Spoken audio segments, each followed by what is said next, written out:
What is up, everybody? Back with another video today. Today's going to be another election prediction. I know I took a bit of a break, but I'm going to try and get back into making these election predictions. Today, we're going to be doing one between AOC and one of the current congresswomen from New York, and Marco Rubio, the current Secretary of State.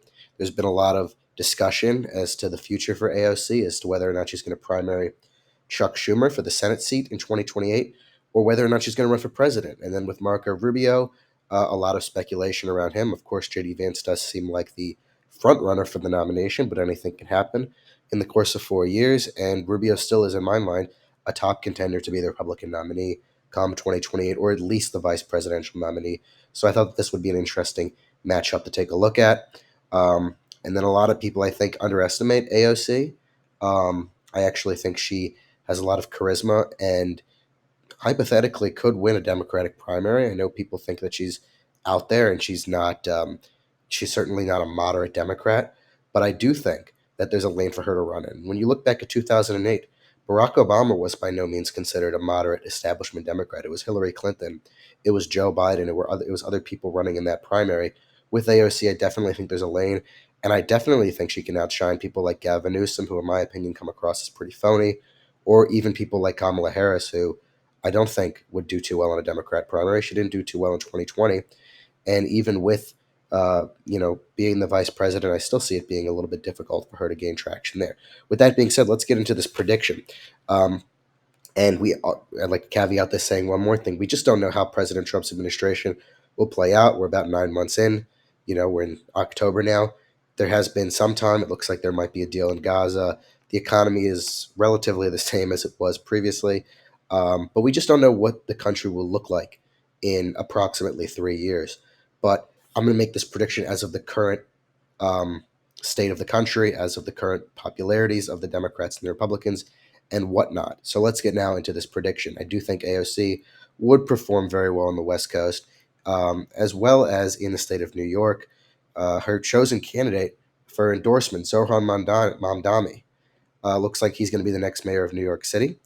Um, so I definitely do believe that she has a lot of sway in the Democrat Party, and she is relatively underestimated compared to other people. Leaving New Jersey out of this, just because when you look at those governor polls, the governor race coming down really close, looks like Eric Sierratelli, I believe is his last name, might actually win there. Trump only lost New Jersey by about 6 points to Kamala Harris. Looks like there has been some trends in the favorable direction toward Republicans in New Jersey and in New York, although I'll put that in the safe category for the sake of this prediction.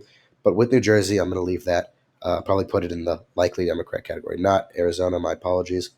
But I do believe Marco Rubio would be running the table with these safe Republican states, besides Nebraska second. I think he would do well with suburban women. A lot of people like to say, that's Republicans have a lot of trouble with suburban women. I think Rubio would perform well. I do think he would continue to carry these places that Trump won by solid margins, as well as the state of Florida, even on the national level.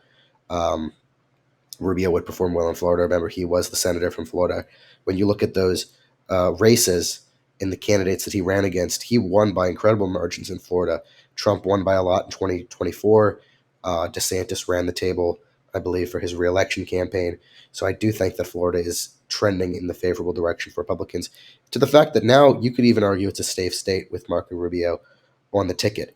AOC, on the other hand, Colorado is a likely AOC state, as well as New Jersey, as well as I believe the state of New Hampshire. Maine at large will also be likely for AOC, leaving the state of Virginia out of it. Going to leave it there for her. That gets her to 197, not nearly at 200 yet, but right on the cusp of that. For Marco Rubio, the state of Texas will go likely in favor of Marco Rubio. Um, and that's going to be it for those safe Rubio states. A lot of these other states, these toss-ups like Georgia, North Carolina, Nevada, Arizona, will look like they have become more favorable to Republicans after a trend in the Democrat direction. I still think that it will be difficult for a Republican in 2028 to win them by above a likely margin. For AOC, the state of Minnesota, a lean margin. The state of New Mexico, a lean margin. The state of Virginia, a lean margin. There she is gaining that, matching Kamala Harris in what she was able to do in 2024. That's it for the lean states for AOC. For Marco Rubio, Arizona, Nevada, as well as the state of Pennsylvania. I think he'd win by a lean margin, getting into 255.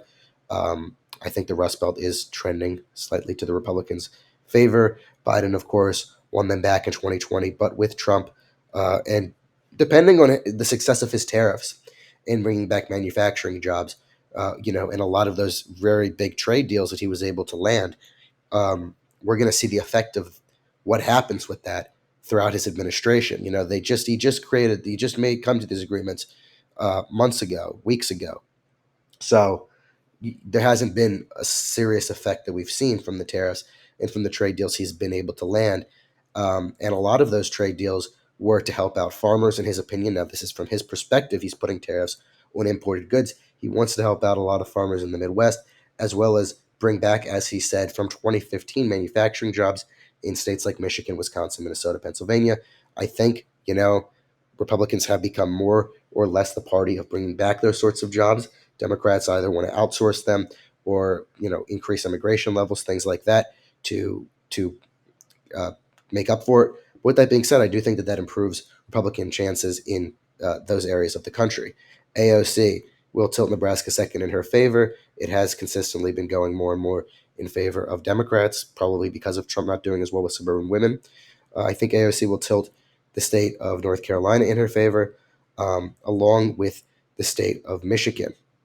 Comes down to these two states. I think Rubio will tilt Wisconsin in his favor, and I do believe that Marco Rubio will win the state of Georgia. So that means a narrow win for Marco Rubio in the presidential election. A lot of people back in 2019 when AOC just entered the political arena and she was not too adept, she wasn't too good at answering questions, she came across as pretty ignorant, and I think that was pretty widespread acknowledged. Now she's become a formidable Democrat. Her, as I said, chosen candidate, her endorsed candidate for the New York mayor, defeated Andrew Cuomo, who ran the state of New York as the governor for a decade. And now looks like Mamdani will win the mayoral race. Hasn't happened yet, but we don't know. But AOC has had significant sway in the Democrat Party, a self-identified socialist aligning with Bernie Sanders.